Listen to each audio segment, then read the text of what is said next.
Boker Tov à tous, on est à la paracha de Balak. Et dans cette paracha, Balak, c'était le roi de Moab. Et il va faire appel à Bilham pour maudire le Ham Israël. Alors, Bilham, c'était un prophète des nations. Pourquoi est-ce que les nations aussi ils ont des prophètes? Parce que Kadesh Baruch Hu, en fait, il donne le choix à tout le monde dans la vie de choisir le bien et le mal. Et donc les goïms, ils vont pouvoir dire, ouais, mais nous, on n'a pas eu comme les juifs, la Torah, on n'a pas eu ce dévoilement, on n'a pas eu des prophètes qui étaient grands. Et on nous dit que Bilham, il était vraiment aussi grand, si c'est pas plus, que Moshe Rabbeinu en prophétie. Ça veut dire que il aurait très bien pu, lui aussi, commencer à parler d'Akadosh Baruch Hu et demander aux non-juifs, eux aussi, ils ont des lois à suivre, les 7 lois de Noach. Il aurait très bien pu lui aussi faire teshuva à son peuple parce qu'ils font des choses qui sont pas correctes. Et il a choisi le mal. Donc en fait, dans le monde, personne ne pourra dire qu'il n'a pas eu le choix de choisir le bien ou le mal. On dit que quand une neshama, elle vient avant de descendre dans le monde, on lui fait promettre, on lui fait jurer de ne pas devenir un rachat. Ça veut dire quoi, de ne pas devenir un rachat? C'est-à-dire que tu es un tzaddik, tu es quelqu'un de bien. Ne deviens pas quelqu'un de pas bien. Et ça, tout le monde dans la vie a le choix de choisir qui c'est qui va devenir. Et c'est vrai que nous, on va toujours utiliser un petit peu l'excuse de je connais pas, j'ai pas pu, je sais pas, je savais pas, j'avais pas la force. Tu comprends, moi c'est compliqué, tu comprends là où j'habite, tu comprends le travail que j'ai. Mais toutes ces paroles-là, c'est pas nous qui les disons, c'est notre Yetzirara qui est en train de nous convaincre qu'il n'y a pas moyen de changer. Et en fait, nous, on se laisse avoir, ça s'appelle Zikna des Sitra Achra. Ça veut dire que la Sitra Achra, c'est tout ce qui est le mauvais penchant, le mal. Zikna, c'est la vieillesse. Ça veut dire la vieillesse qui vient de là-bas. Ça veut dire qu'en fait, il y a un moment donné dans notre vie, dans notre comportement, même si on est jeune, on peut rentrer dans cette vieillesse du Yeterara qui nous dit toujours la même chose et dans notre tête, en fait, ça ne changera pas. Ça veut dire que les choses, elles se font d'elles-mêmes et on pense vraiment qu'on n'a pas le choix. On se dit, bah écoute, ma vie, elle est comme ça, qu'est-ce que tu veux que je fasse? Je suis née dans ce genre d'endroit, qu'est-ce que tu veux que je fasse? Aujourd'hui, c'est comme ça que j'ai choisi de vivre ma vie. Et en fait, on se dit que la montagne qu'on va devoir traverser ou escalader pour changer, elle est tellement grande qu'on se décourage même avant d'avoir essayé de changer. Mais quand Kadesh Baruch Hu, il te dit que tu peux changer, il y a une phrase qui dit Yesh Adam shekone olamo besha achat. Il y a un homme qui peut s'acheter une partie du olam haba dans une seule heure. Pourquoi?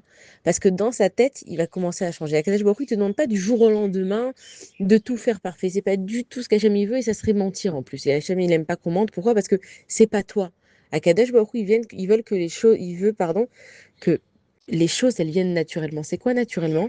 C'est quand toi, en fait, tu as une neshama à l'intérieur de toi et elle est recouverte de ton mauvais penchant, elle est recouverte de clipotes. Donc, plus tu vas éplucher, enlever tes clipotes, plus tu vas revenir à ta neshama. Donc, c'est pas que tu vas changer. En fait, tu redeviens qui tu étais à la base. Le monde, il est fait comme ça. Chacun, il descend et il a ses histoires de sa vie. Et à travers les histoires de sa vie, en fait, il va devoir éplucher les différentes choses qui l'empêchent d'être lui-même. Mais c'est pas que je dois changer du jour au lendemain, c'est que je dois simplement redevenir qui j'étais. Quand je suis descendue du ciel, j'étais Taor, j'étais Kadosh, j'étais pure. Ici, je me suis recouvert de clipotes en descendant dans ce monde parce que faut bien avoir une histoire. On a tous envie d'avoir le Olam Haba. Prends, on travaille dans cette vie. Prends, on travaille. C'est que on a besoin d'avoir un salaire. Je travaille, tout travail mérite salaire. C'est la même chose avec les mitzvot. Je travaille pour que après, dans ma vie de 120 ans, Bezrat Hashem, je me retrouve avec quelque chose. Sinon, j'ai aucun intérêt de prendre sur moi des choses. Donc, pour pouvoir travailler, il faut bien que j'ai une histoire avec laquelle je vienne. Il faut bien que j'acquière des mérites. Il faut bien que je me travaille dessus. Donc, chacun, il vient dans son histoire avec ses personnes qu'il fréquente, avec la famille où il est, avec les qualités qu'il a, avec les défauts qu'il a, avec le corps qu'il a. Et tout ça pourquoi? Pour se travailler dessus, pour dire à Kadesh Baruch Hu, voilà la vie que j'ai choisie en venant ici, j'ai choisi exprès ce corps, cette famille, cet immeuble. Tout ça pourquoi? Pour me travailler dessus et redevenir qui je suis. Et donc en fait, Bilham, lui aussi, il avait l'opportunité d'être un bon prophète. Il avait l'opportunité de dire des bonnes choses, mais surtout, il avait l'opportunité de montrer aux personnes la vraie vérité. Seulement, qu'est-ce qui est plus attractif? De dire à chacun ce qu'il a envie d'entendre, ou bien de montrer à chacun la vérité? Évidemment, c'est très facile de dire à chacun ce qu'il a envie d'entendre. Pourquoi? Parce que automatiquement, l'amour, elle vient. Quand tu dis à quelqu'un, non, mais toi, t'es quelqu'un de gentil, hein, t'inquiète pas, si dans ta vie, t'arrives que de la zut, c'est à cause des autres. Forcément que l'autre, elle va se dire, ah, tu vois, elle a compris que c'est pas moi le problème.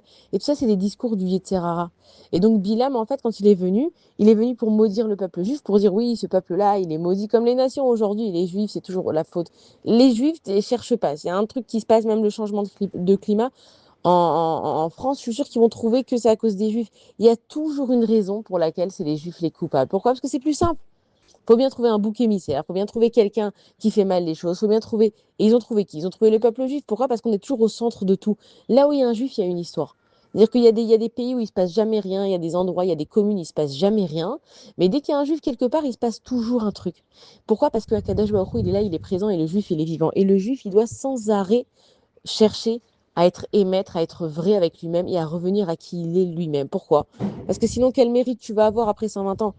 Passer une vie à s'amuser, à s'éclater, à entendre ce que tu veux, à avoir que des compliments sur toi, à dire que c'est la vie qui est tordue et c'est pas toi. Bon, on peut tous le faire et c'est ce qu'on fait tous. Et à un moment donné, on voit que Bilam, il a envie de maudire le peuple juif et il va leur donner que des brachot. Comment c'est possible? Parce que Akadosh Baruch Hu, il est venu dans sa bouche, il a changé ses paroles. Qu'est-ce que ça veut dire? Ça veut dire que si nous, le peuple juif, il nous arrive des catastrophes, il y a eu un ishour dans le ciel. C'est pas Hachem qui emmène la catastrophe, on a eu enfin, Kadash Baruch Hu, il a laissé les choses se passer parce que nous, on les a créées. Mais si une chose ne doit pas m'arriver, voilà, il y a un prophète qui vient pour maudire et il n'a pas la permission de maudire. C'est même pas que il aurait pu devenir muet, il aurait pu être malade et pas aller. Non, ces mots se sont changés en bénédiction. Et c'est là qu'on apprend en fait de Kadash Baruch Hu combien Hachem ou Kol Yachol, Hachem, il peut tout faire. Une personne, elle vient pour te tuer, elle peut, Chas Shalom, et bien Kadash Baruch Hu, il peut changer que cette personne-là, ça va être la meilleure histoire qui t'est arrivée dans ta vie. Une personne, elle vient, elle voulait t'insulter, mais si toi, en fait, tu fais ce que tu fais, tu es à ta place. Et Bilam, il vient et il dit Matovu Alecha Yaakov. Il a vu que les bénis Israël, ils étaient chacun dans leur tente. Ça veut dire quoi qu'ils étaient chacun dans leur tente? C'est que chacun était occupé à s'occuper de sa vie et arrêter de mettre le regard ou le nez chez les uns et les autres. Et là, les paroles, elles viennent d'Akadosh Baruch Hu, Matovu Alecha Yaakov. Comme elles sont belles, tes tantes, Yaakov. Quand chacun, il est chez lui, dans sa maison, en train de s'occuper chez lui, pas forcément tout le temps de montrer à l'extérieur qu'à l'extérieur, on est tous des gens magnifiques et agréables et polis, mais à la maison, parfois, on n'est pas les mêmes. Et Akadosh Baruch Hu, il te dit, quand vous êtes chez vous, en train de vous occuper, je sais que chez vous, c'est pas toujours marrant. Je sais qu'il y a des familles qui se disputent. Et je sais qu'il y a des mots qui ne devraient pas sortir. Mais au moins, vous êtes chez vous en train d'essayer de construire quelque chose. Alors à ce moment-là, même s'il doit y avoir des choses pas bien qui arrivent chez vous, Hachem, il changera les paroles.